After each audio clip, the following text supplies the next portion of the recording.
Meus irmãos, bom dia.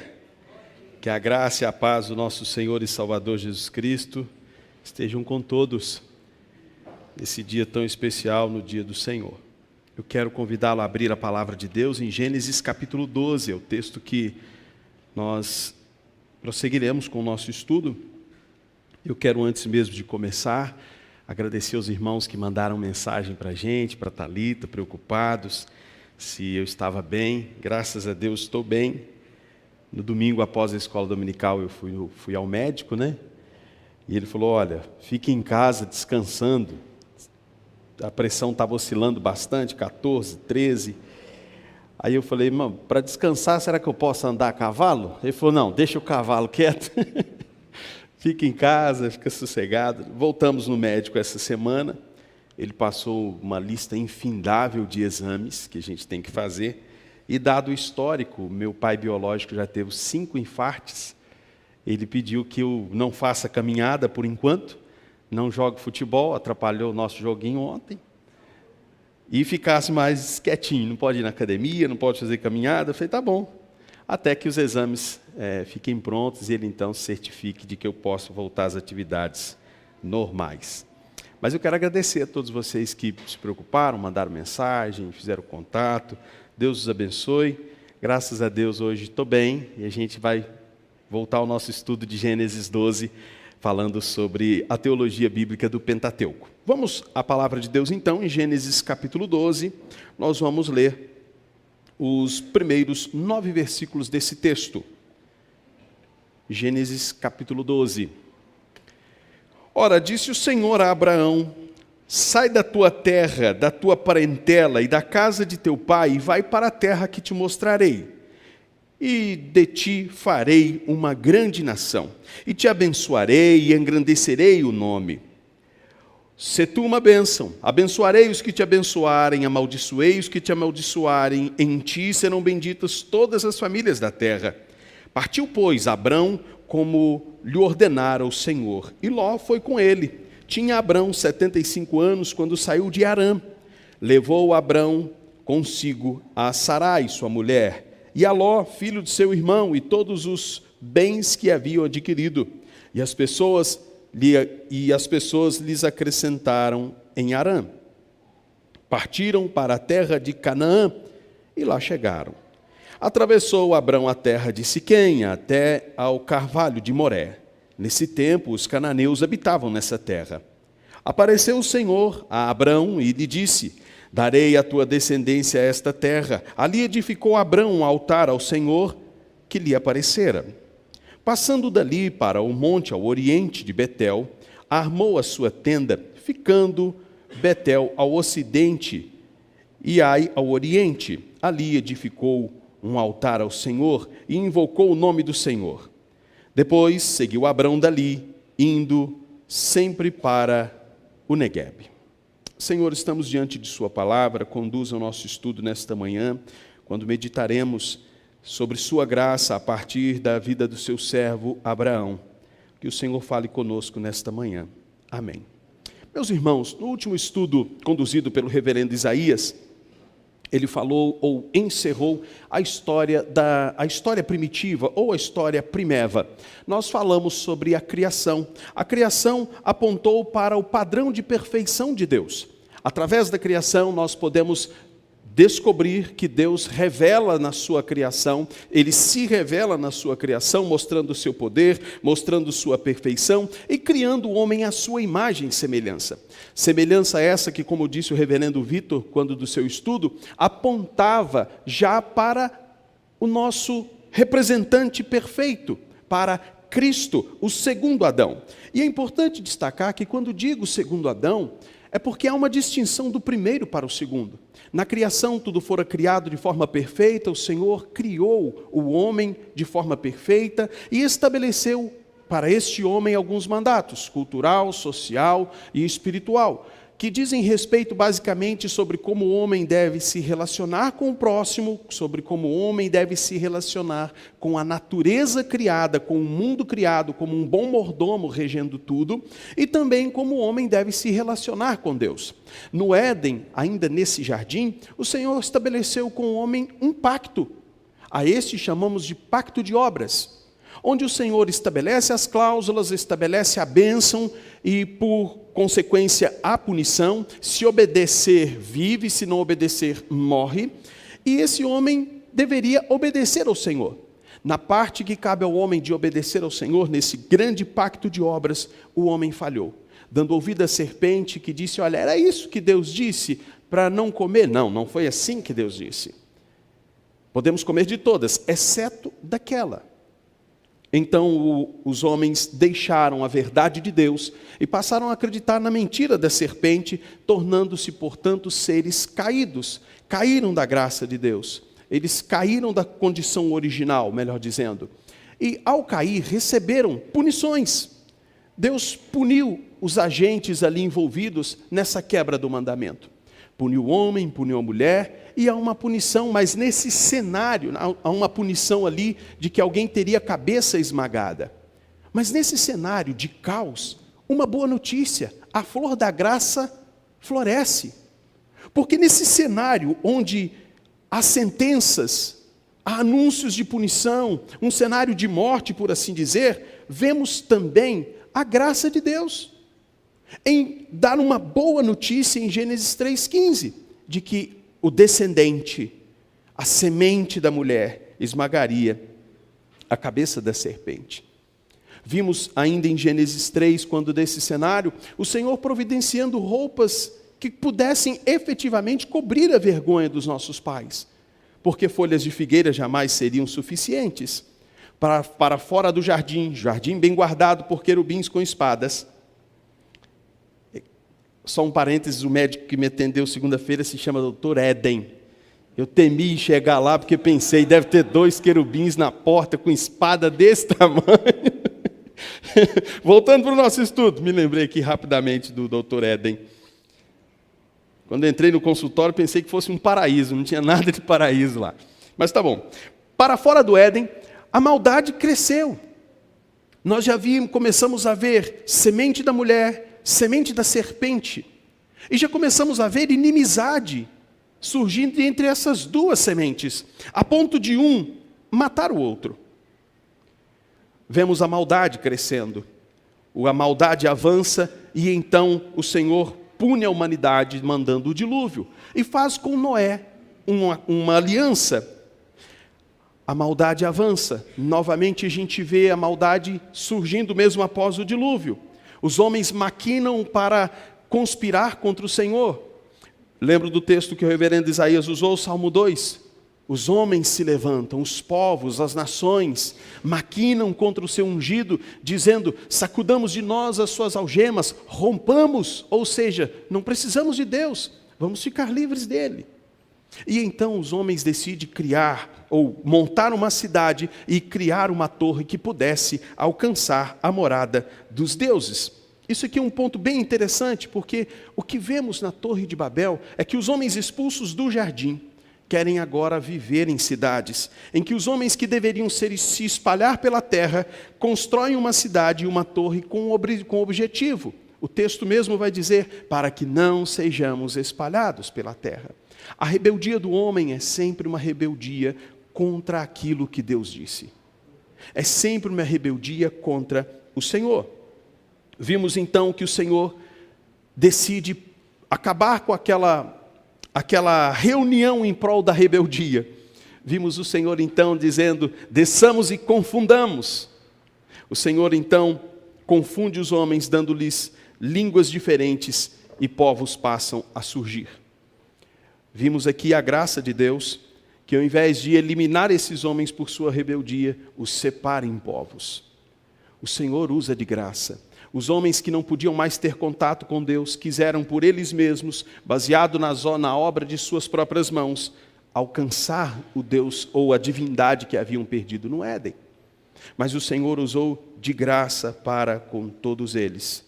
E vimos então, e eu quero que você volte os olhos, no capítulo 11, versículo 31 e 32. Quem pode ler para a gente? Só levantar a mão que o Pedro vai levar.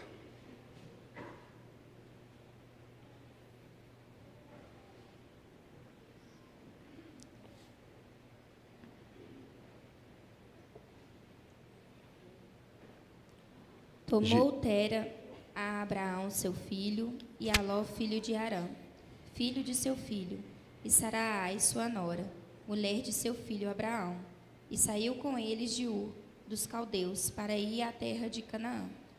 Foram até Harã, onde ficaram, e havendo Tera vivido 205 anos, a todo, morreu em Harã.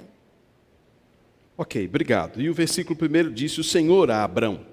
O propósito dessa genealogia anterior é mostrar que o texto que seguiria, o que viria posteriormente, tinha uma relação direta com esse texto. É mostrar que há uma transição aqui. Até esse ponto, em Gênesis capítulo 11, na primeira parte do capítulo, assim podemos chamar, Deus trata com a humanidade, direto com a humanidade. Agora, a partir daqui, o Senhor tratará com nações a partir de Babel.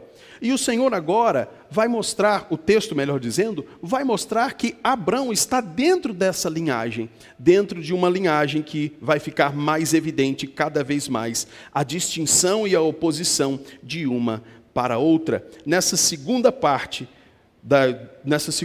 onde a história primeira, a história primitiva, fica para trás, inicia-se então a história dos patriarcas. E o Senhor disse a Abrão, o Senhor deu a ele, o Senhor disse o seguinte: diz a Bíblia, disse o Senhor a Abrão, sai da tua terra. Aqui é um ponto bem interessante, irmãos, porque a segunda parte começa com o Senhor dizendo, o Senhor é o centro dessa segunda parte. E da primeira parte, como que começa? Alguém se lembra como começa a primeira parte? No princípio criou Deus. Deus é o centro, Deus é aquele que dá início, Deus é aquele que toma o espaço de soberano e dá início a um diálogo. O Senhor disse a Abrão, o Senhor disse, sai da tua terra. Deus é soberano, é Ele, meus irmãos, que de fato vai até o homem, é Ele quem toma a iniciativa, é Ele quem desçamos, é Ele quem pode vir, porque o homem não pode jamais ir até o Senhor por si só, dada a sua condição do Éden. Mas uma pergunta interessante, por que Deus escolheu Abrão? Qual o motivo? O que levou o Senhor a escolher esse homem? Não existe nenhuma razão humana para isso. O Senhor não escolheu Abrão porque viu que no coração dele havia fé. Não havia. O Senhor não escolheu Abrão porque viu que ele era um homem muito íntegro. Eu quero lhes trazer à memória algumas coisas. Abrão era um homem de muita fé. Adorava outros deuses. Abrão era um homem muito íntegro. Deu a sua esposa para o faraó para se proteger. Então, razões humanas não são jamais a causa de Deus eleger alguém, muito menos Abrão. Por que então o Senhor chamou? Esse chamado de Abrão precisa ser entendido à luz da bondade de Deus, à luz da sua graça, à luz da sua soberania, parte do próprio Deus. E permita-me descrever o cenário em que Abrão vivia quando chamado. Sai da tua terra. Que terra? Josué capítulo 24, versículos 2 e 3. Josué 24, versículos 2 e 3. Então Josué disse a todo o povo, assim diz o Senhor Deus de Israel. Antigamente, vossos pais, Tera, pai de Abraão e de Naor, habitaram da além do Eufrates e serviram a outros deuses. Eu, porém, tomei a Abraão, vosso pai, da além do rio, e o fiz percorrer toda a terra de Canaã. Também lhe multipliquei a descendência e lhe dei a Isaque. Deus tirou, então, a Abrão de um contexto de adoração pagã. Ele era de Ur dos caldeus. E que cidade era essa? Ur era uma cidade próspera, era uma cidade cosmopolita, por assim dizer.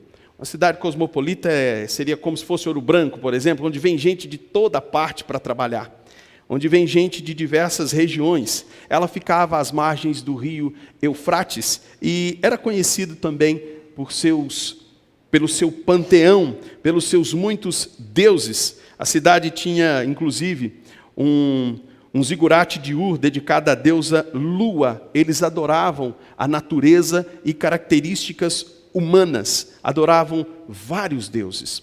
Nessa época de Ur dos Caldeus, Ur estava debaixo do domínio do Império Sumério, que já estava em declínio nessa época. Para que os irmãos tenham ideia, naquele contexto da Mesopotâmia, acontecia de um rei morrer e o túmulo dele ser coberto de coisas que ele pudesse usar na vida após a morte. Então, no túmulo dos deuses, havia prata, havia copos de prata, havia todo o aparato para que na vida eterna, na vida posterior, depois da morte, segundo a crença deles, pudesse aquela divindade usufruir de tudo aquilo que fora posto ali em cima do seu túmulo. Para que os irmãos tenham ideia, em um determinado túmulo daquela época, encontraram 75 cadáveres de vítimas sobre o túmulo. Por quê? O rei ou a rainha morria, tinha copo, tinha prata, tinha um monte de coisa, mas faltava servo, escravo. Os escravos então eram amarrados ali, para que pudessem ir para a vida depois da morte, junto com o rei e com a rainha. Para que depois da morte, para que na outra vida, o rei e a rainha tivessem servos, escravos na outra vida.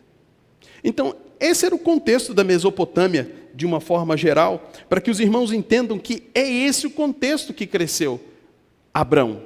Abrão não cresceu num contexto de escola dominical, de cantar hinos na UCP. Não foi assim. Abrão cresceu em meio ao paganismo. E Deus tinha, meus irmãos, nesse contexto, nesse cenário controverso, e eu quero que você se lembre lá de Gênesis 3, em cenários controversos, o Senhor manifesta a sua graça. Em cenários improváveis, em pessoas improváveis, o Senhor manifesta a sua bondade. Nesse cenário, Deus então se manifesta a Abrão, que não estava, nesse exato momento em que o Senhor o chama, de Gênesis 12, não estava mais em Ur, estava em Harã, que não tinha um contexto assim tão diferente de Ur. Tera se dirigia, a intenção era ir para Canaã. Mas eu quero que você volte os olhos para Gênesis 18, versículo 19. Para um homem de um contexto pagão, de uma realidade triste, de uma fé inexistente, quando a gente entende o contexto em que ele cresceu, a gente vai entender alguns equívocos de Abrão. Porque eu o escolhi para que ordene a seus filhos e a sua casa, depois dele, a fim de que guardem o caminho do Senhor e pratiquem a justiça e o juízo, para que o Senhor faça vir sobre Abraão o que tem falado a seu respeito. Meus irmãos, o Senhor chamou esse homem, estabeleceu esse homem como... Os irmãos vão se lembrar que na semana passada, quando meio lúcido, meio sóbrio, eu mencionei o preparo para que uma criança venha. O Senhor não está trabalhando apenas a história de Abrão. A história de Abrão está a serviço da grande história de redenção.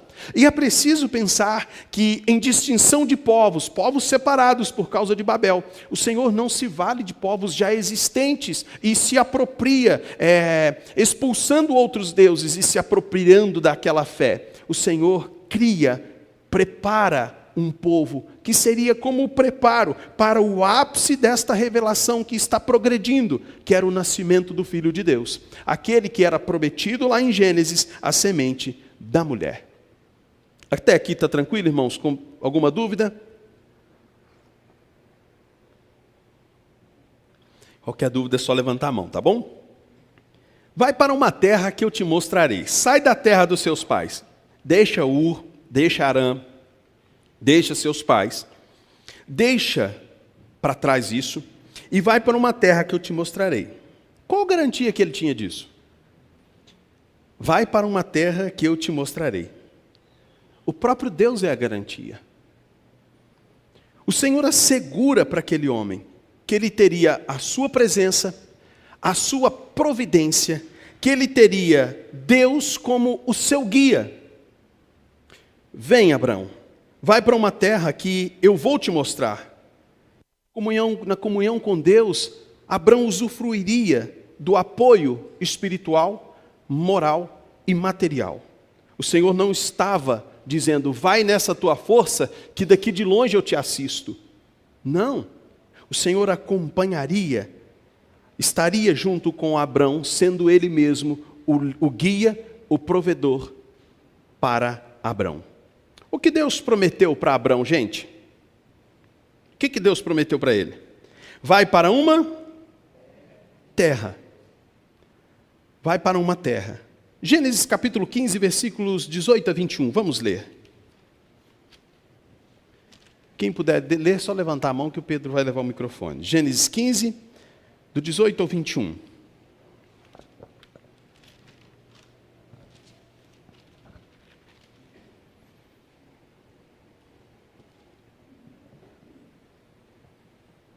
Alguém pode ler?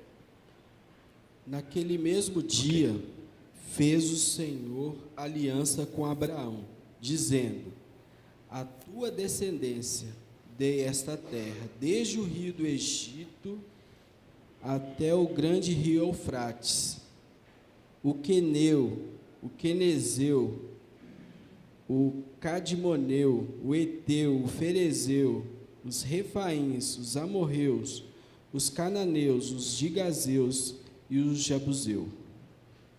Ok. O Senhor promete uma terra. Diz que terra é esta? Mais do que terra, o Senhor promete uma descendência.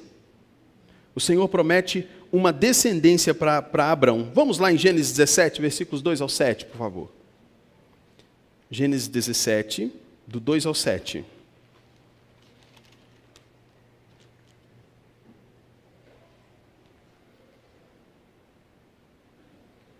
Vamos lá? Farei uma aliança entre mim e te multiplicarei extraordinariamente.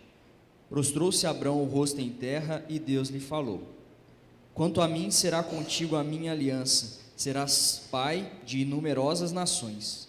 Abrão já não será o teu nome, e sim Abraão, porque por pai de numerosas nações te constituí. Far-te-ei fecundo extraordinariamente, de ti farei nações, e reis procederão de ti. Estabelecerei a minha aliança entre mim e ti e a tua descendência no decurso das suas gerações, aliança perpétua, para ser o teu Deus e da tua descendência. Ok. Versículo 4, nós vimos aqui que o Senhor então promete terra, promete descendência e promete também nação. Versículo 4 que o Renan leu diz assim: quanto a mim, será contigo a minha aliança, serás pais de numerosas nações. Volta lá em Gênesis 12, versículo 2. De ti farei uma grande nação. O Senhor então promete para Abrão descendência, terra, nação e promete proteção divina. Versículo 3 do capítulo 12. Abençoarei os que te abençoarem, amaldiçoarei os que te amaldiçoarem. Em ti serão benditas todas as famílias da terra. Deus fez promessas a Abrão. E Deus havia prometido descendência e terra a Abrão. Resumidamente, descendência e terra. Dessa terra nações, dessa descendência nações. Mas o Senhor prometeu também para Abrão que cumpriria essas promessas. Mas essas promessas, é interessante que elas têm o aspecto de um cumprimento imediato e de um cumprimento futuro. Cumprimento imediato no sentido de que essas promessas alcançaria Abrão mesmo, mas também para além de Abrão. É preciso notar que quando o Senhor diz que ele vai morrer, o Senhor diz que ele vai morrer, irá em paz para os seus dias, mas essas promessas continuariam vigentes, no sentido de que se cumpririam. Cristo é o grande ápice desse cumprimento dessa promessa, e nós somos os descendentes, aqueles que são o cumprimento da promessa que o Senhor fez a Abrão. Deus havia prometido e Deus cumpriu. Cumprimento imediato, um cumprimento próximo, um cumprimento que alcançaria Abrão. Por exemplo, Isaac é filho de alguém aqui? Exceto da Daniela e do Eric, né? Isaac não é nosso filho, mas nós somos filhos de Abraão. Nós não tivemos um filho de estéril, Abraão teve, mas nós somos descendência dessa promessa. Então, um alcance imediato, aquilo que alcançou Abraão e suas gerações próximas, e futuro, alcançando Cristo e sua igreja. Qual o caráter de Deus que é revelado no cumprimento da promessa? Qual o caráter de Deus é revelado no cumprimento dessas promessas que o Senhor fez? Promessas cumpridas revelam a fidelidade de Deus.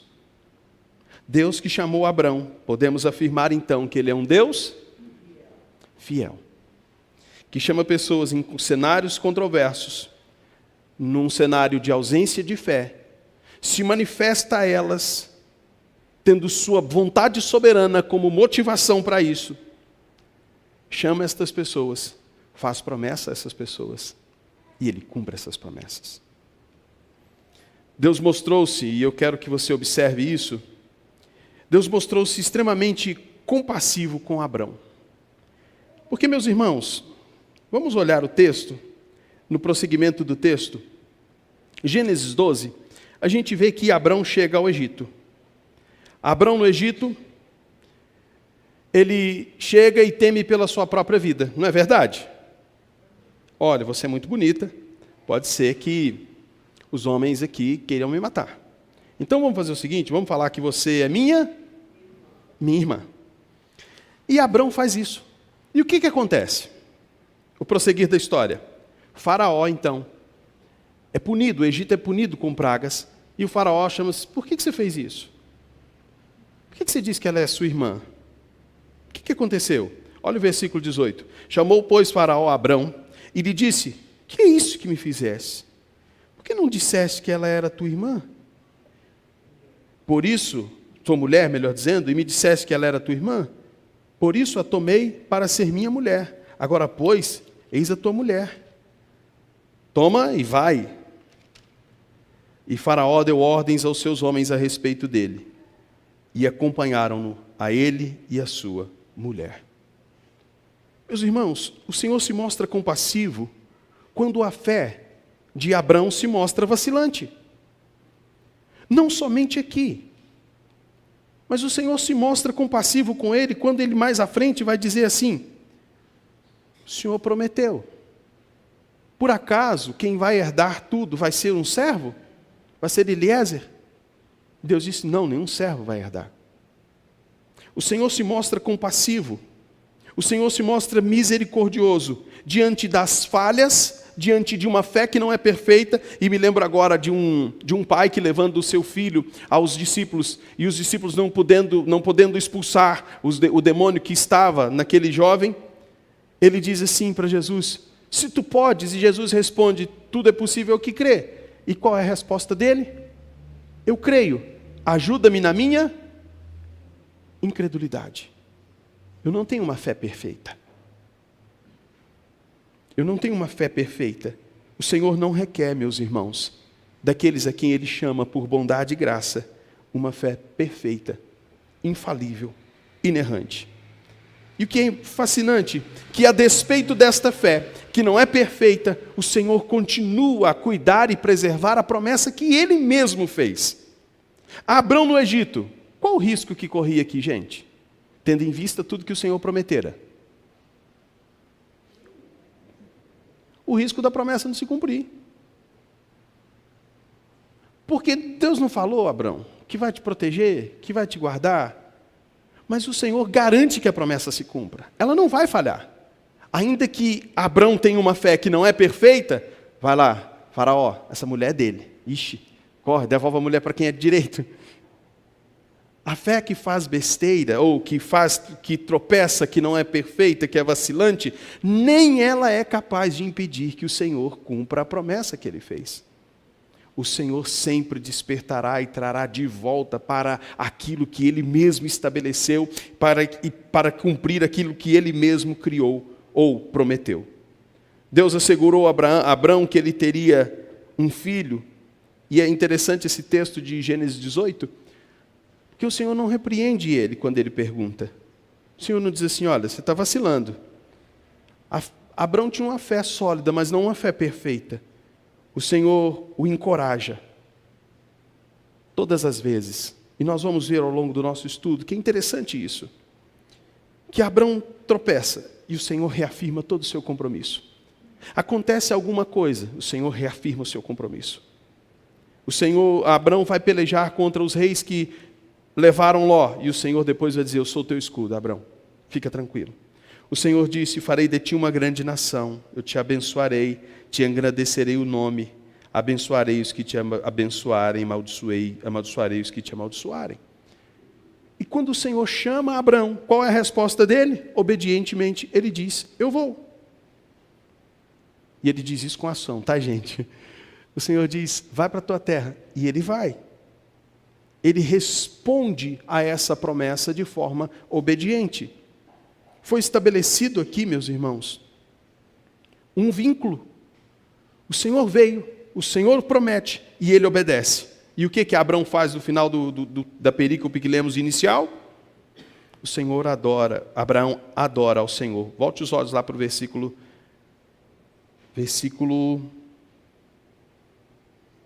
7. Alguém pode ler, por favor?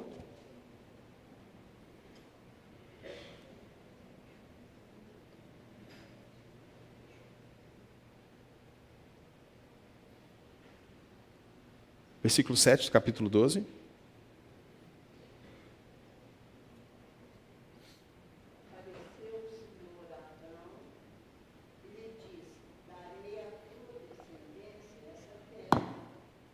Ali edificou Abrão um altar ao Senhor que lhe aparecera.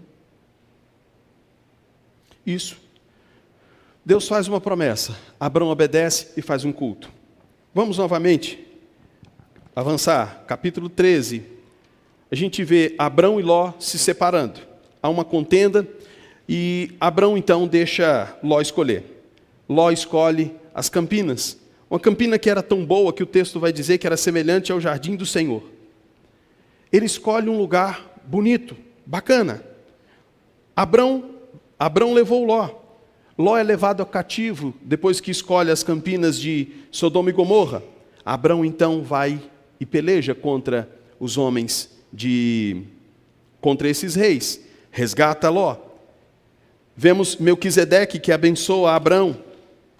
E o que chama a atenção é que no versículo 15, ou no capítulo 15, no prosseguimento diz assim: depois desses acontecimentos, estes acontecimentos quais? Depois de Abrão sair da terra, depois de Abrão cultuar o Senhor em Siquém, depois de Abrão sair de Siquém e ir para o Egito, depois de Abrão, estando no Egito, dizer que sua mulher era sua irmã, depois de Faraó devolver a esposa para ele, depois de Ló se separar de Abrão, depois de Abrão se pelejar contra os reis para resgatar Ló, depois de Abrão ser abençoado por Melquisedeque, veio a palavra do Senhor a Abrão.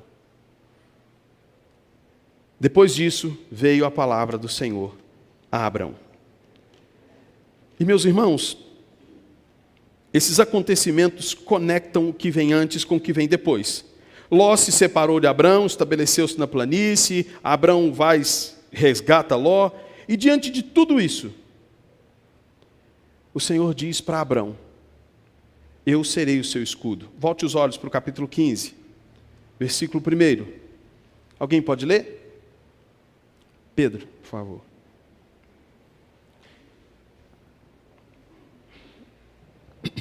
Depois desses acontecimentos, veio a palavra do Senhor a Abrão, numa visão, e disse: não temas, Abrão, eu sou o teu escudo e teu galardeu, esse sobremodo grande.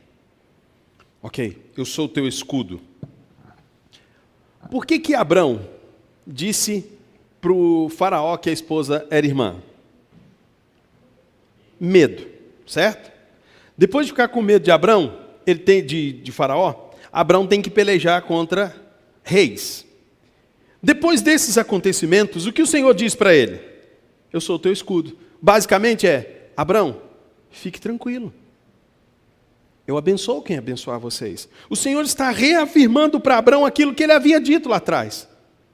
Fique tranquilo, Abrão. Eu sou o teu escudo. Fique calmo. Ele tinha certeza, então, de que receberia o cumprimento da promessa. Não há chance, Abrão, disso falhar. Fique tranquilo. Lembra? Nações. Lembra? Descendência. Terra. Continua tudo vigente. Não há nada que possa mudar essa realidade, Abrão. Gênesis capítulo 15, versículo 2. Senhor Deus, que me haverás de dar, se continuo sem filhos e o herdeiro da minha casa é o Damasceno Eliezer? Versículo 15. Ele pergunta, Senhor, como é que vai ser isso? Quem vai herdar? O que o Senhor tem para me dar vai ser através de Eliezer? A resposta de Deus é, de jeito nenhum. Observe. A isto respondeu, versículo 4. Não será esse teu herdeiro, mas aquele que será gerado de ti será o teu herdeiro. Ele faz uma pergunta. Mesmo depois de Deus dizer, eu sou teu escudo, fica tranquilo. E ele diz, mas Senhor, tudo isso vai se cumprir através do meu servo? E o Senhor diz, não, de jeito nenhum. A isto respondeu o Senhor. E o versículo 5 diz, então conduziu-o até fora e disse, olha para os céus, conta as estrelas, se é que podes. E lhe disse, assim será a tua posteridade. Meus irmãos, o Senhor de novo está reafirmando. Fica tranquilo, Abrão. Fica tranquilo. Deus fez a promessa. E Abrão? O Senhor reafirma. E Abrão? Versículo 6, o que diz? Vamos ler todos juntos? Versículo 6.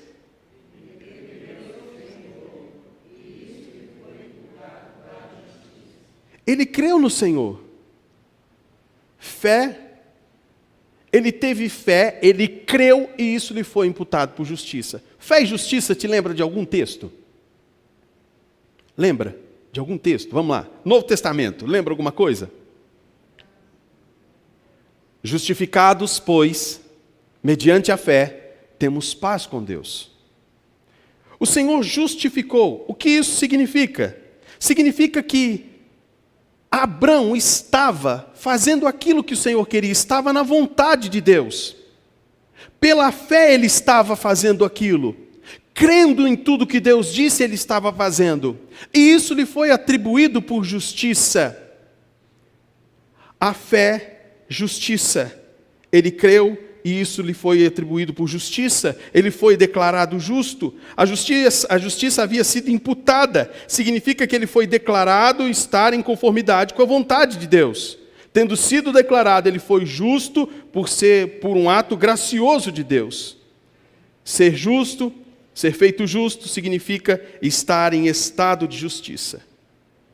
E a pergunta é, alguém pode ser justo por si só? Pode. Mas nem Abrão? A justiça lhe é atribuída. Ser declarado justo é um ato que o Senhor faz, removendo a culpa, removendo a condenação. Abrão estava salvo, Abrão está salvo, Abrão é declarado justo. Não há ninguém que possa ser justo por si só. Mas mediante a fé os homens são declarados justos pelo Senhor. Não há ninguém que possa dizer, eu estou sendo justificado. Ou você é, ou não foi justificado ainda. A justificação, ela é um ato por meio da fé. Abrão, então, é declarado justo. O Senhor justifica Abrão. Quais as garantias que ele tinha a respeito dessas promessas feitas pelo Senhor? Versículo 8, Senhor Deus, como saberei que haverei de possuí-la? Ele crê, mas ele faz uma pergunta. Fé e perguntas não são contrárias, não se opõem, muito pelo contrário, se complementam. A fé, ela precisa ser pautada em algo, para que se saiba explicar acerca da vossa fé. Ele pergunta, mesmo tendo fé, como saberei que hei de possuí-las? Qual a garantia? Ele estava na terra, os cananeus estavam lá, e há uma reivindicação sobre ela. Como eu sei que eu vou possuí-la? Volte no capítulo 12, versículo 6. Atravessou Abrão a terra de Siquém, até o carvalho de Moré. Neste tempo havia os cananeus. Por que ele está perguntando? Porque Como ele saberia quando ele ia possuir? Porque tinha gente na terra. Como se dará isso? Quando a terra será minha? Como isso será? Versículo 9 ao 17, do capítulo 15. Como que o Senhor responde à pergunta dele? Respondeu: toma-me uma novilha, uma cabra e um cordeiro, cada qual de 3 anos, uma rola e um pombinho. Ele, tomando todos estes animais, partiu-os pelo meio e lhes pôs em ordem as metades, umas defronte às outras, e não partiu as aves. As aves de rapina desciam sobre os cadáveres, porém Abrão as enxotava. Ao pôr do sol caiu profundo sono sobre Abrão, e grande pavor, e cerradas trevas o acometeram. Então lhe foi dito: sabe com certeza que a tua posteridade será peregrina em terra alheia, e será reduzida à escravidão, e será afligida por 400 anos. Mas também eu julgarei a gente a quem tem de sujeitar-se. E depois sairão com grandes riquezas, e tu irás para os teus pais em paz. Serás sepultado em ditosa velhice, na 4ª geração. Tornarão para aqui, porque não se encheu ainda a medida da iniquidade dos amorreus. E sucedeu que, posto o sol, houve densas trevas, e eis um fogareiro fumegante, e uma tocha de fogo que passou entre aqueles pedaços. O que aconteceu aqui? Essa cena não era estranha para Abrão. Essa cena não era estranha por causa do contexto pagão em que ele vivia. Esse ritual não era estranho para fazer aliança entre duas partes. Porém, as duas partes passavam por entre esse ritual. Cortava os animais do lado, separava as metades, um corredor no meio, e as duas partes que estavam para entrar em aliança passavam por ali e reivindicavam a uma divindade superior a punição sobre aquele que não cumprisse a sua parte. Deu para entender, gente? Vamos dar um exemplo aqui. Eu e Thalita vamos casar. Vamos reivindicar. Passava os dois ali e faziam aliança. O João vai fazer uma aliança com o Pedro sobre qualquer coisa. Passava ali e reivindicava. Olha, se alguém não cumprir, que a maldição, que há uma força divina superior, puna aquele que transgredir, aquele que quebrar sua parte. Ok? Mas quem passou por entre os animais? Abrão passou? Quem passa? O próprio Deus. Por que só Deus passa? Porque Ele é a garantia de que essas promessas se cumprirão, de que não haverá quebra. Ele é a parte que garante os dois lados de que isso vai se cumprir. O que eu estou dizendo, qual é a pergunta, Abrão? Como eu saberei que eu hei de possuí-las? A resposta está aqui. Eu garanto o cumprimento da promessa. Da minha parte e da sua, a promessa se cumprirá, a despeito das suas imperfeições, Abrão. Porque quem promete, quem garante o cumprimento é aquele mesmo que prometeu. E isso é fascinante, meus irmãos. Isso é fascinante. Porque nos garante que o Senhor que planejou a salvação desde a eternidade, que prometeu resgatar os seus, que traçou um plano ainda na eternidade, que prometeu no Éden, garante que Ele, por Ele mesmo, cumprirá a promessa. Ao passo que a gente pode ir além e dizer que aquele que nos salvou é a própria garantia de nossa salvação. Aquele que prometeu que crendo nele teríamos a vida eterna, nos deu fé para crer, é o mesmo que garante que esta salvação não perecerá. É como se você dissesse assim: Deus, que garantia eu tenho de que eu serei salvo? O próprio Deus.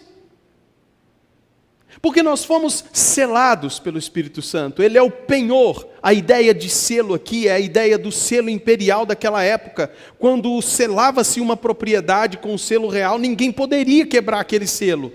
Seria uma violação de uma autoridade. O Espírito Santo é a garantia. O Senhor promete e o Senhor cumpre. Qual era a pergunta de Abraão? Como é que eu sei? Está aqui a resposta. Eu mesmo garanto, Abraão. Eu sou a garantia de que a promessa se cumpre. Eu sou a garantia.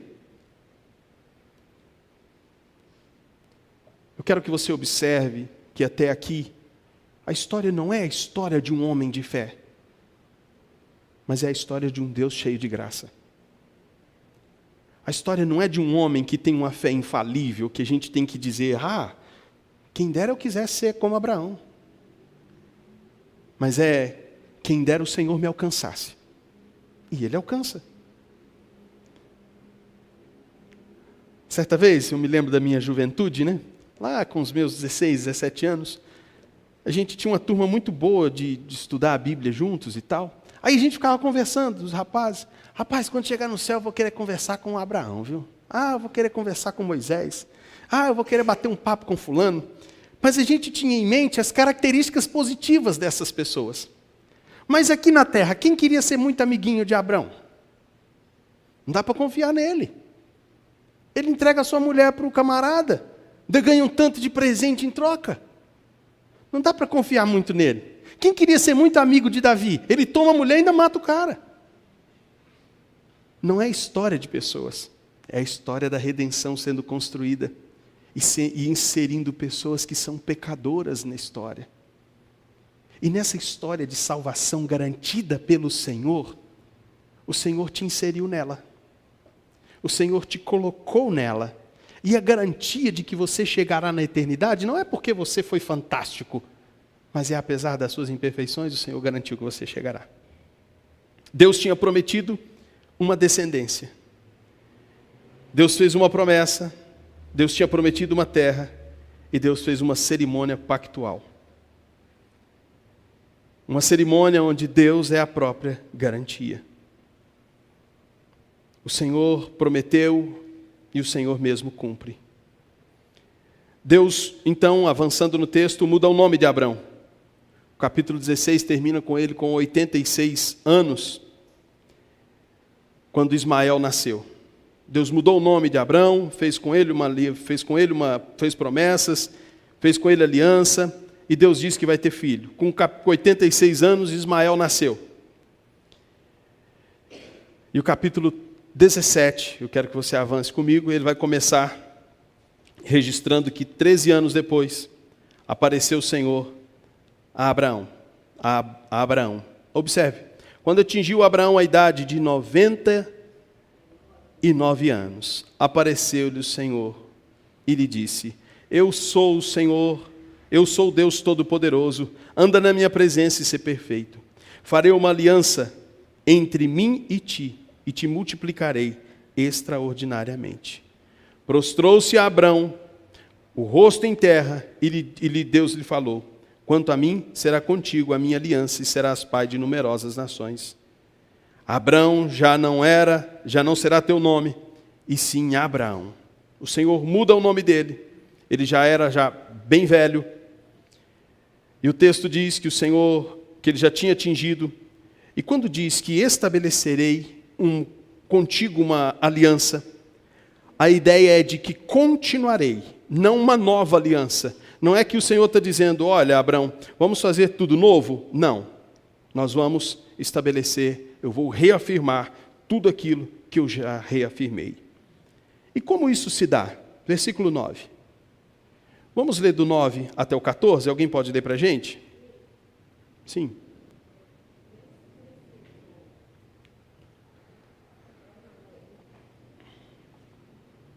Qual?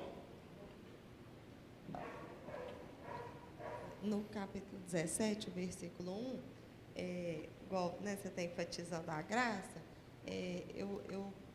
chamou minha atenção, né? Também que aqui fala assim, né? Eu sou o Deus poderoso, anda na minha presença e ser perfeito. E aí também estabelece essa questão da nossa santidade, né? Diante da graça de Deus, seria já assim um pouco, vamos dizer assim, precipitado ou colocar esse ponto, ou seria adequado, assim, vamos dizer?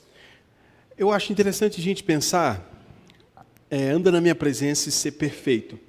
Quando Abrão poderia ser perfeito? Haveria alguma possibilidade? Não haveria. Então, ser perfeito não é uma condição para andar na presença. Aqui já é um ponto interessante para a gente pensar. Não é ser perfeito e então, como consequência desse muito esforço seu, você então andará na minha presença. Mas ser perfeito é uma consequência de uma ação primeira de Deus.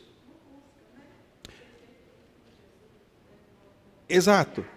Mas lembre-se do que o texto anterior disse, onde o Senhor diz o texto vai dizer que isso lhe foi imputada justiça. A perfeição não pode ser atingida por nenhum homem, mas o homem é visto de forma perfeita por causa da justiça que lhe é atribuída, justiça que vem de uma fé que lhe foi concedida, de uma obra realizada. Então vamos trazer para a gente, para ficar mais fácil aqui, no claro do Novo Testamento. No claro do Novo Testamento o Senhor lhe atribuiu justiça por causa de Cristo. Lhe foi imputada justiça por causa de Cristo. Por causa de Cristo agora você é perfeito, porque não lhe é cobrado nenhuma transgressão.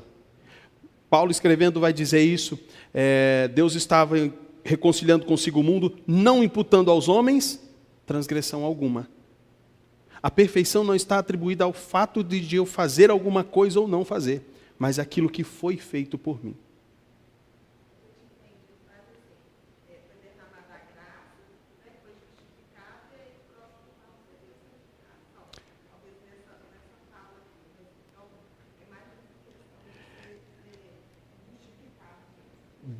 De uma ação de Deus. Ok? Sim.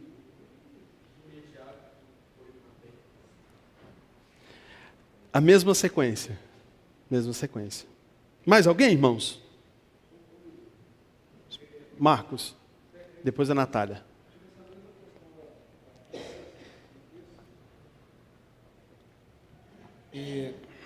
Mais atrás aqui, no nascimento de Ismael, a última, se eu não estou enganado, a última aparição, né, é no 11, disse ainda o anjo do Senhor, concebeste e darás luz a um filho, a quem chamarás Ismael, porque o Senhor te acudiu na tua aflição. Aí depois, só lá no 17:1, né, que vem, mas aí passa um tempo depois disso, né, de 86 para 99. Então, assim, quando Deus vai falar com Abraão, a primeira coisa, anda na minha presença. Então, o que eu entendi é que Deus, tipo assim, Abraão, vem cá, vamos endireitar o caminho aqui, né, para a gente continuar. Então, a ideia que eu entendi é que Deus sempre nos endireita para o caminho que Ele quer, antes de mais nada. E Ele fez isso também depois do Egito. Porque a condição humana de Abraão, imperfeita, né? Então sempre precisa de Deus estar nos conduzindo para o caminho dele antes de mais nada. Por isso que Ele garante o cumprimento da promessa. Exatamente, porque o mover é dele. Sim. A ação, o esforço, o trabalho é dele. Porque a gente não consegue. Apesar das gambiarras que a gente arruma no meio do caminho. E tem bastante, né? Natália. Pode levar lá, Pedro. Eu fiquei um pouco na dúvida em relação ao momento da fé, em relação à justificação. Sim. Antes ou depois? É o fruto, né? A gente é justificado? Ou Deus concede a fé, a gente crê e é justificado? A justificação vem antes ou depois da fé? Seria isso? A justificação vem depois da fé. Mas não que a fé seja, assim, algo natural do homem. A fé é uma concessão de Deus. Ela é fruto de uma vivificação. O Senhor vivifica o indivíduo, esse indivíduo crê. E o Senhor declara esse homem justo. Ok? Tranquilo? Ela é um ato e não um processo, tá? O Senhor declara, é justo, não um processo. A santificação já é um processo. Ok? Certo, pastor? Então vamos lá. Mais alguém? Sim. Isso. Exatamente. Se você pegar só esse pedaço, a parte do todo, fé e justificação, então a justificação é algo meu, porque afinal de contas, se eu não tivesse tido fé, eu não seria justificado. Mas a fé também não vem de você. Lembre-se que a gente é incrédulo. É contraditório pedir para um incrédulo ter fé. Ele é o quê? Um incrédulo. Como é que você está pedindo para ele ter fé? Então ele precisa ser vivificado, ter essa realidade mudada para que então ele creia. Ok? Sim, pastor. Só complementando essa relação entre fé e justificação, isso que o William falou é perfeito, né? A justificação é esse ato declarativo de que agora Deus vai nos tratar como justo, embora ainda não sejamos justos. Ele nos trata com base na justiça de Cristo. Exatamente. A fé é um instrumento de apropriação dessa justiça. Então, tem uma ilustração que eu acho que é Calvino que usa, que é o seguinte: a fé é como se fosse a boca e a justiça o alimento. Então, a boca em si é só um instrumento para aquilo que vai nos trazer a vida e o acesso à vida, a santificação, que é a própria justiça de Deus. Nós nos declararmos justos. É com a fé que nós nos apropriamos disso. É um instrumento de apropriação. E como instrumento, ele nos é dado por Deus.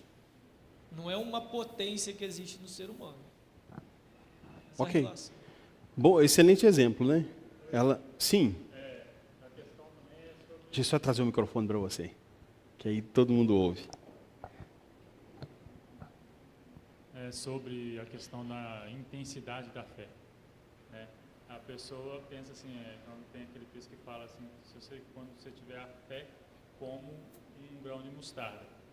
Não pelo tamanho, mas sobre quem conhece o grão de mostarda, fala sobre a perfeição do grão de mostarda. Que o grão de mostarda ele não se mistura e não tem como fazer enxerto nele, misturar ele com outra coisa.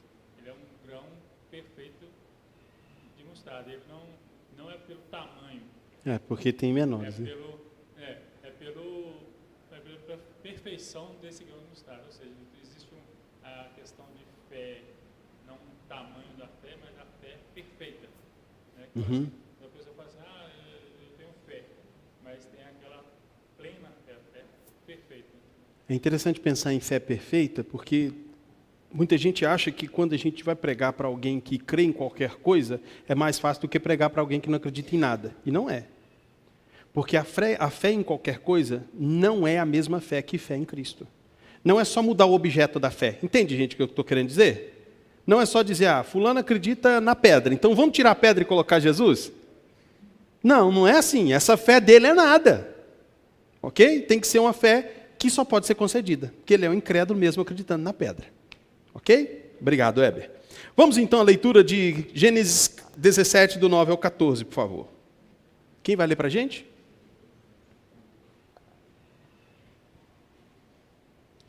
Disse mais Deus a Abraão: guardarás a minha aliança, tu e tua descendência no decurso das suas gerações. Esta é a minha aliança, que guardareis entre mim e vós, e a tua descendência. Todo macho entre vós será circuncidado. Circuncidareis a carne do vosso prepúcio.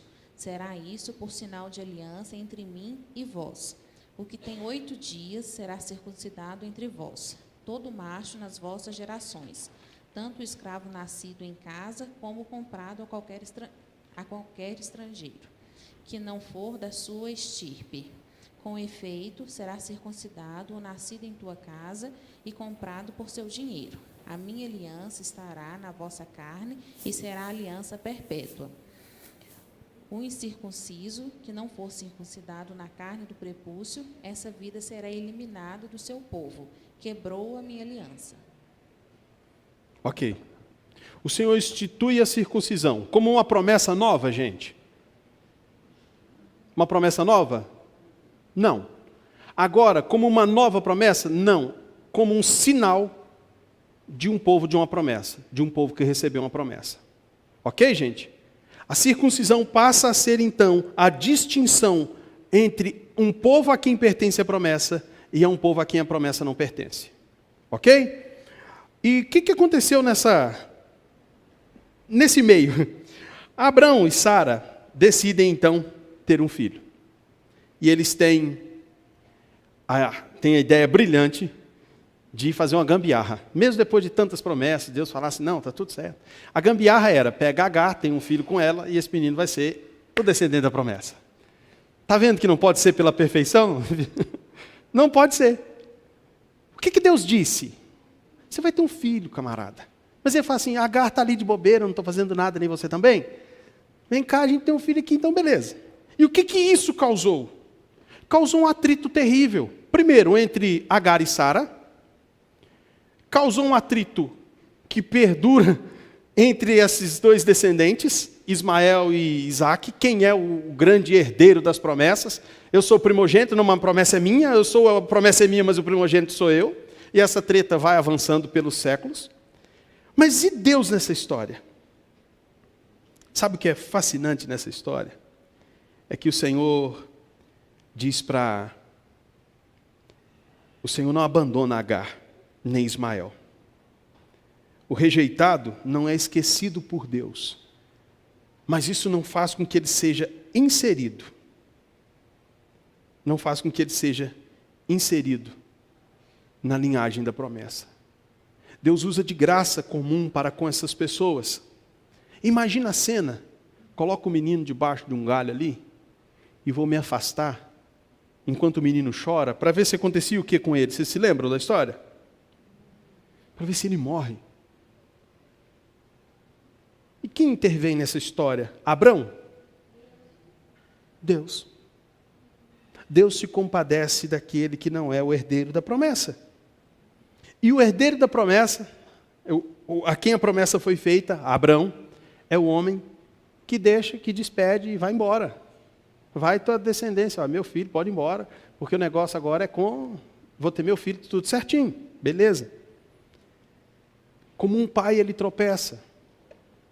Mas observe que o Senhor usa de graça comum e não se esquece dessa pessoa. O Senhor cuida dessa pessoa. Isso tem me feito pensar recentemente, já há um tempo,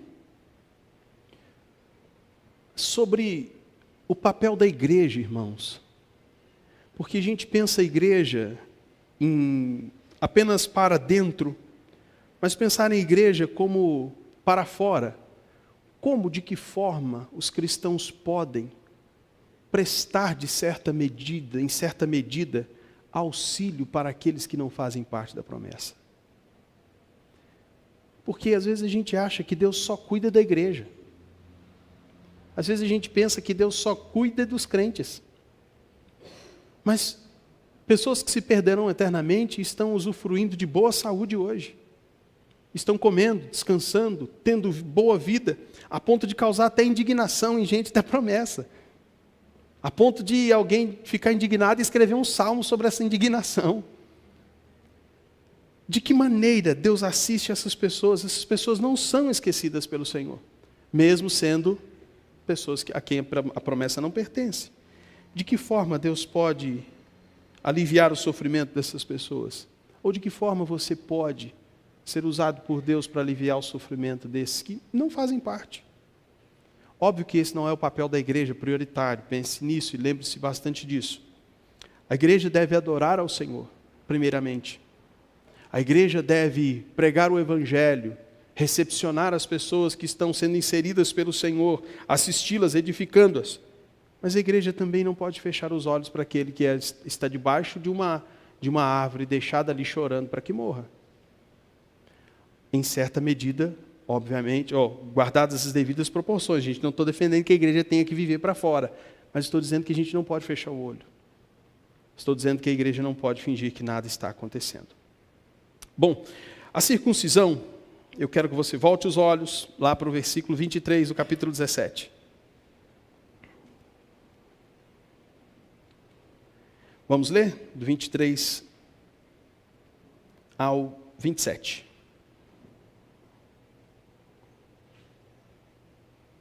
Alguém pode ler para a gente?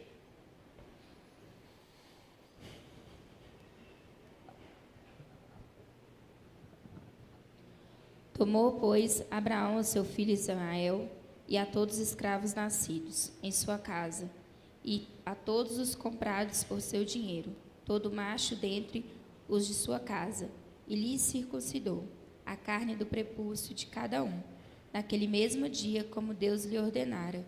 Tinha Abraão 99 anos de idade, quando foi circuncidado na carne do seu prepúcio. Ismael, seu filho, era de 13 anos, quando foi circuncidado na carne do seu prepúcio. Abraão e seu filho Ismael foram circuncidados no mesmo dia. E também foram circuncidados todos os homens de sua casa, tanto os escravos nascidos nela, como os compradores por dinheiro ao estrangeiro. Ok, obrigado. A circuncisão, gente, não é algo que foi criado aqui não, tá? Já era conhecida dos povos daquela época. A circuncisão era usada principalmente em cerimônias de preparação para o casamento. Retirar o prepúcio era usado por tribos para preparação para o casamento. Mas a circuncisão não significava que havia uma impureza em todo macho e que ela precisava ser removida. Não é isso. A circuncisão, ela não faz o menor sentido sem algo que vem antes. Não faz sentido, e a circuncisão estabelecida aqui por Deus não é a mesma da circuncisão tribal, onde era uma preparação para o casamento. Porque a circuncisão aqui, ela está atrelada ao que vem antes. E o que vem antes? Incredulidade, Deus dá fé. Culpado, Deus declara justo. Um pacto feito. E o sinal de que tudo isso que aconteceu antes é uma realidade é a circuncisão. Então, o incrédulo tem fé, o incrédulo é justificado, e então ele é circuncidado. Ok, gente? Consegue enxergar isso em Abraão? Em Abraão? E na gente? Vamos pensar em você. O incrédulo teve fé. Amém? Você crê, né? Você é culpado agora? Foi justificado. É justo, declarado justo, certo? O que aconteceu com você? Um sinal visível de que isso tudo aconteceu, qual é? Batismo, vamos lá. Qual é o sinal visível então, gente? Oxe, esse povo é bom, viu? O batismo é o sinal. A circuncisão era o sinal de que aquele povo fazia parte de todo esse processo, de toda essa promessa, de uma aliança, de um pacto. Era um sinal visível de que algo interno, de que algo já havia acontecido. É por isso que a gente não diz assim, olha, você veio à igreja hoje, vamos ser batizado? Não, mas eu ainda não creio em Jesus. Não, esse negócio de crer em Jesus é depois de ser batizado. Não, isso não vem depois. É um processo visível, é um sinal visível de uma graça invisível. E a circuncisão não era algo estranho. Eu quero que você olhe comigo Jeremias 4:4. Circundai-vos para o Senhor, circundai o vosso coração, ó homens de Judá e moradores de Jerusalém, para que o meu furor não saia como fogo e arda, e não haja quem o apague por causa das malícias do vosso coração. Retirai a maldade do vosso coração, circuncidai. Romanos capítulo 2, versículos 25 ao 29. Porque a circuncisão... Vamos lá, abrir lá, gente? Romanos capítulo 2, versículos 25 ao 29. Quem pode ler para a gente? Levanta a mão rapidinho que o Pedro já leva.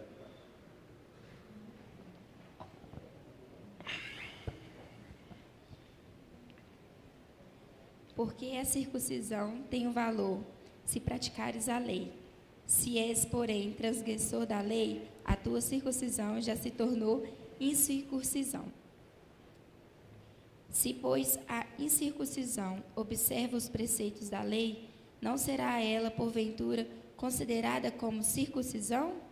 E se aquele que é incircunciso, por natureza, cumpre a lei, certamente ele te julgará a ti, que não obstante a letra e a circuncisão, és transgressor da lei, porque não é judeu quem o é apenas exteriormente, nem é circuncisão que é somente na carne. Porém, judeu é aquele que é o interiormente, e circuncisão a quem é do coração, no espírito, não segundo a letra, e cujo louvor não procede dos homens, mas de Deus. Ok. Resumindo, não faz o menor sentido o sinal visível sem algo invisível ter acontecido. Não adianta ser circunciso na carne se no coração ainda é um incrédulo. Malha, por favor, Romanos 4, do 11 ao 13.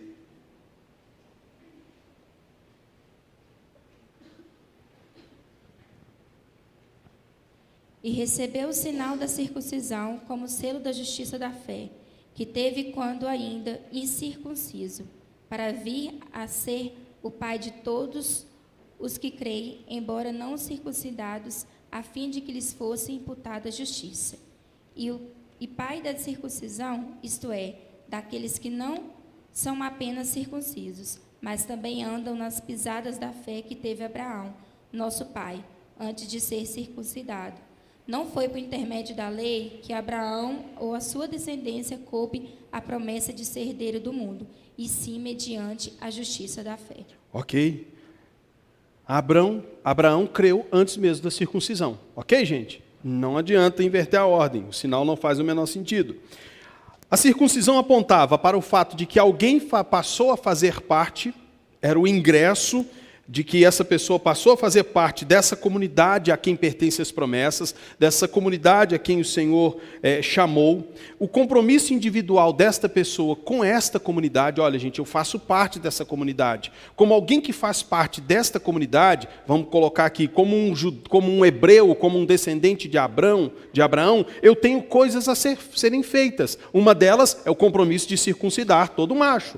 Então, sinal de que faz parte dessa comunidade, compromisso assumido com essa comunidade e um modo de vida condizente com o jeito que essa comunidade vive. Ok? Olha, eu estou fazendo parte dessa comunidade, estou assumindo esse compromisso com essa comunidade, eu vou viver de acordo com essa comunidade. Esse é um ponto muito importante. É basicamente o compromisso assumido no batismo. Cristo me salvou, eu faço parte dessa igreja. É por isso que o batismo ele é público ou privado? O que vocês acham? Público. É um compromisso não só do indivíduo com Deus, mas é um compromisso do indivíduo publicamente com Deus e também com a comunidade. De que ele vai viver como aquela comunidade vive. Ok? Certo, gente? Sim, Mayla.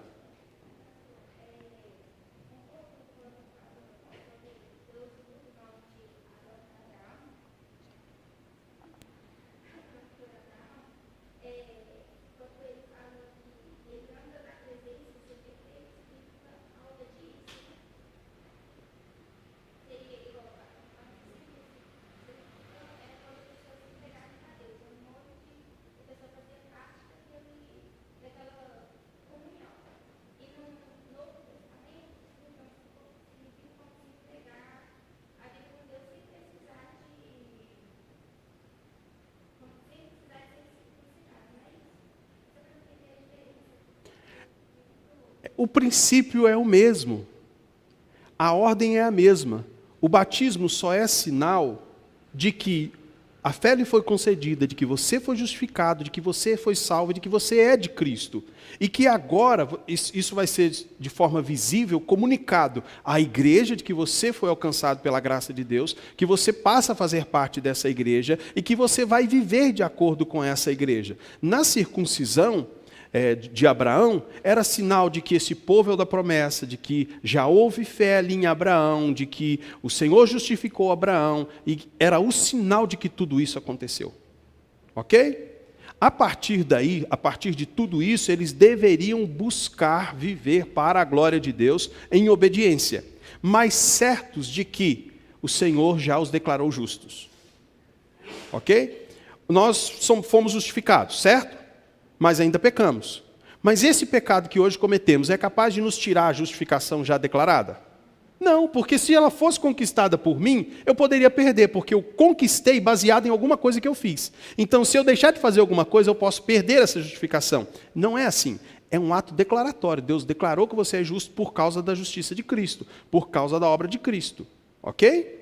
Por isso que nós vamos sempre ser levados para o arrependimento. É por isso que, adiantando aqui um pouquinho, é por isso que toda vez que, como o Marcos mencionou aqui, ou quase todas as vezes em que Abraão cometia algum e deslizava, Deus voltava e lembrava das promessas, reafirmava as promessas. Os pecados de Abraão, os erros de Abraão não foram capazes de tirar aquilo que Deus concedeu a Abraão, certo? Os nossos pecados, nem os nossos pecados são capazes de nos tirar de Cristo, porque todos eles foram perdoados, ok? Mas de tempos em tempos a promessa era lembrada, ok? A promessa hoje é lembrada de tempos em tempos, gente? Sim ou não? Sim. Não perca a cena dos próximos capítulos. Meus irmãos, nós não teremos tempo de avançar e alcançar toda a história de Abraão, ou de Abraão.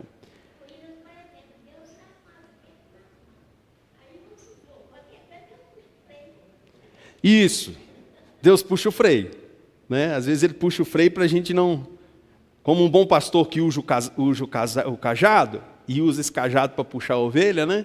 A ovelha pode até pisar na lama, sujar as patinhas, mas ela vai ser resgatada, porque ela não é uma porca. A porca é que volta para a lama, deita nela e se rola, porque ela faz parte de tudo aquilo.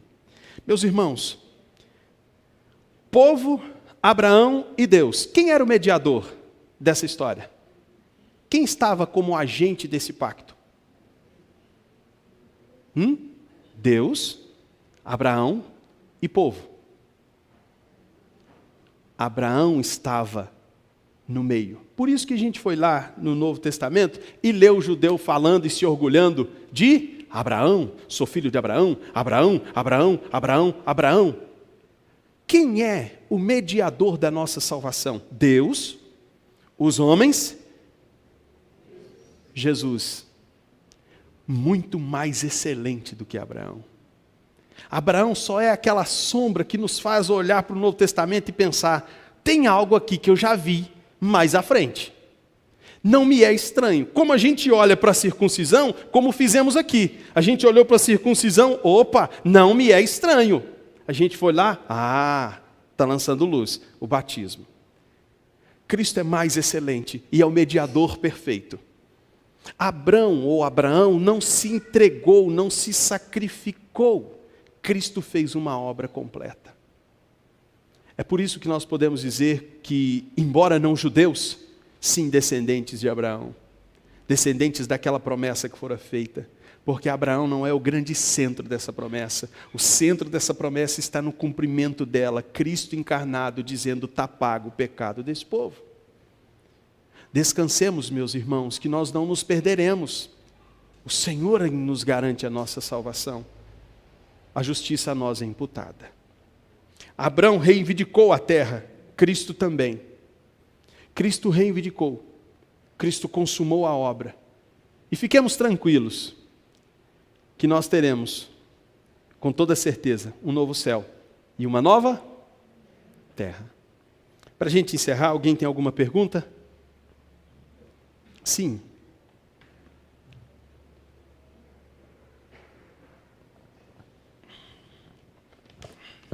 Voltando nessa parte da circuncisão ainda, no texto fala que toda criança de 8 dias teria que fazer a circuncisão. Nesse caso, o sinal, pensando que a criança não teria a fé ainda, ou já é justificada, viria antes dela ter o conhecimento da fé, da crença em Deus. Fiquei nessa dúvida também. Deus instituiu o sinal, deu isso a Abraão, e o Senhor fez tudo na vida de Abraão. A justiça foi imputada ao menino de 8 dias ou a Abraão? A Abraão. Então aquele menino era filho de quem? Filho da promessa. Ele não é como o filho de outros, porque o filho de outros não é o filho da promessa. Esse é o filho da promessa. Como filho da promessa, feita a Abraão, como alguém que participa de tudo isso, mesmo não tendo ouvido de Deus, ele recebe o sinal de que faz parte desse povo. Não havia necessidade de compreensão, não havia necessidade de fé no indivíduo que recebia a circuncisão, mas era feito na fé daquele que o gerou, na fé do pai dele. Aqui a gente tem a base porque a gente batiza criança. Porque os nossos filhos são filhos da promessa. É baseado na minha fé. Ok? Deu para entender? Boa pergunta. Mais alguém, gente? Não? Podemos orar para encerrar? Se coloque de pé, vamos orar agradecendo ao Senhor. Vamos agradecer ao Senhor por nos conduzir até aqui. Renan pode nos conduzir nessa oração?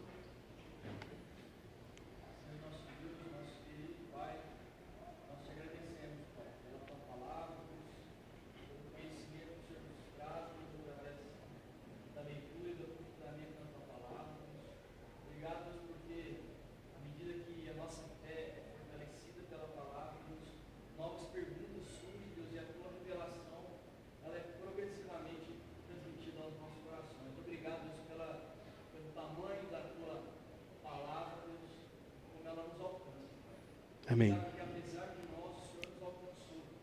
Obrigado, Deus, pelo amor, Deus, incondicional, Deus. E obrigado, Deus, pelo apoio, Deus, pelo sustento, Deus, que o Senhor prometeu em dia a Abraão e que o Senhor traz a nós também. Obrigado por essa igreja, Deus. Nos leve em paz para casa, Deus, e que à noite nós possamos retornar e pedir graças ao Senhor novamente. Em nome de Jesus. Amém. Amém. Deus os abençoe, meus irmãos. Bom domingo, até a noite. Não perca a exposição de Abacuque, hoje o capítulo 2.